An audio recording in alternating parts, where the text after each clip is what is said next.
What's going on, everyone? Jeremy here from The Quartering, bringing you some good news. That's right.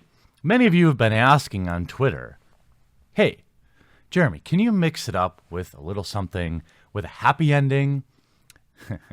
Oh boy. And I am hearing you, and I'm going to oblige with a couple of positive Patty videos this week. So hopefully, if you enjoy the change of pace, you'll remember to like this video and drop a comment below. I'm battling the YouTube notification system for whatever reason.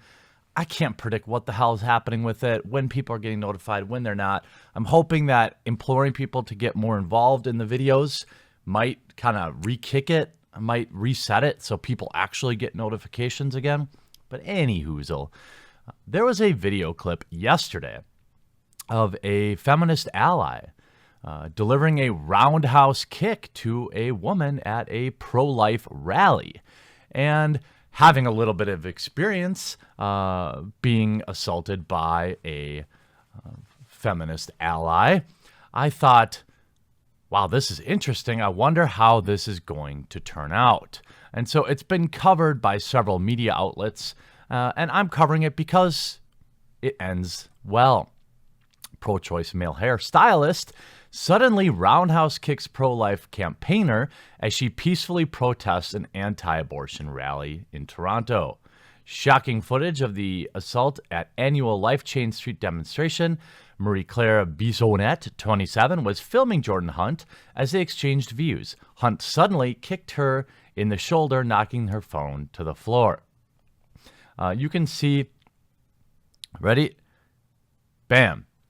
And the funny thing is, it would appear that he's maybe trained in it. I'm not totally sure. But if you watch the actual video, after kicking this woman, he implores her. He says, please, I was just trying to kick your phone. Well, sorry, Jordan. That alone would be assault. Completely unprovoked. They don't even seem to be engaging aggressively, in my opinion. This guy just randomly kicks her. She took her phone out and filmed as the man became increasingly aggressive and challenged her views on abortion rights for rape victims. She replied, "It's a baby. It's abortion." And the man spun around and kicked her in the shoulder, knocking her phone to the floor. The thug then tried to justify his actions by claiming he was aiming for her phone and hit her by mistake before heroically fleeing the scene. Toronto Police Service confirmed it is investigating. No arrests have been made. The attacker had been named locally as Jordan Hunt, and he had reportedly been fired from his job as a hairstylist after footage of the assault went viral. And that's correct. You can see the employer made an official comment. It has been brought to our attention that Jordan Hunt had been caught on camera assaulting an innocent bystander at a pro-life rally. We do not condone his actions, and he has been let go. We believe that everyone has a right to an opinion and the right to voice their opinion without fear of physical violence. Very good. Very good. That's how you avoid a PR shitstorm. You get out in front of it, you disavow, and look, I'm on the fence about the firing.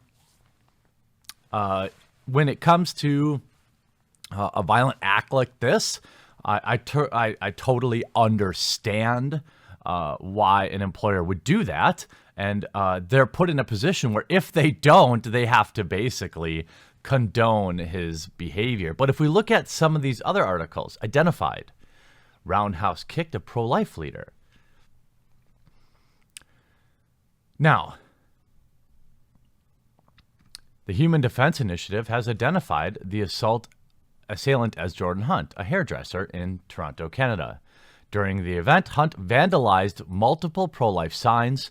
He then sought support and recognition for his handiwork from an abortion activist standing nearby, at which point Bisonette started filming the encounter.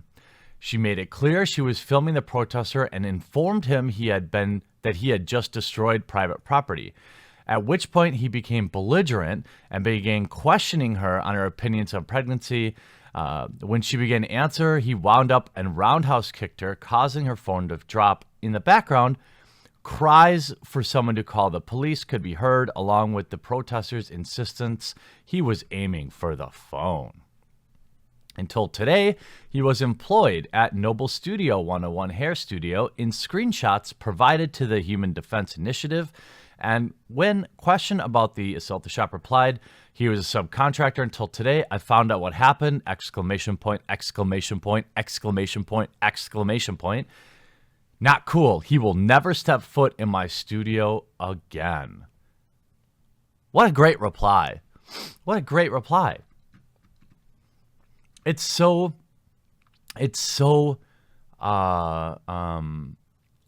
satisfying when a company handles things correctly. Look, they don't have to agree or disagree with whatever the protest was about, but they can have human decency and avoid a hate mob. As of 11:25 p.m. last night, he had been caught. Now, people had still on the loose. Now, people have been sending me this Twitter account. I'm not entirely sure if this is real. You can see it's continuing to tweet. Some people said it was a parody, but it looks like it's been around since September. So this is definitely before this happened. If you look at some of the media, I mean, it's really hard to say. If it is him, it's pretty hilarious as he continues to tweet and then retweet himself for whatever reason. A clear and innocent mind fears nothing. Heroes were always attacked in their day for defending the rights of others. MLK, Gandhi, Susan B. Anthony. I will not back down for defending women's rights. But then he did put, for all wondering, I did not mean to kick her. I only meant to kick the phone out of her hand. But you haters don't care about the truth. Here's the thing. Even if you didn't mean to kick her directly. Oh, shoe on head. So when it inevitably comes out that this Twitter account isn't his, are you going to keep this up? Because honestly, it's a great parody. Yeah, I mean, there is some probably just a troll account. Probably. But it'd be funny if it really was his. Nonetheless, it's interesting to see, if this person, I mean, certainly they will be arrested. They've been identified. They're in hiding. And,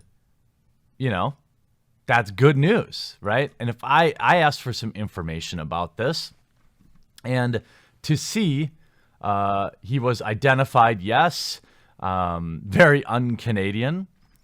Twitter account is a parody. Okay, so I believe that. He was arrested and lost his job. Oh, okay. Report was filed.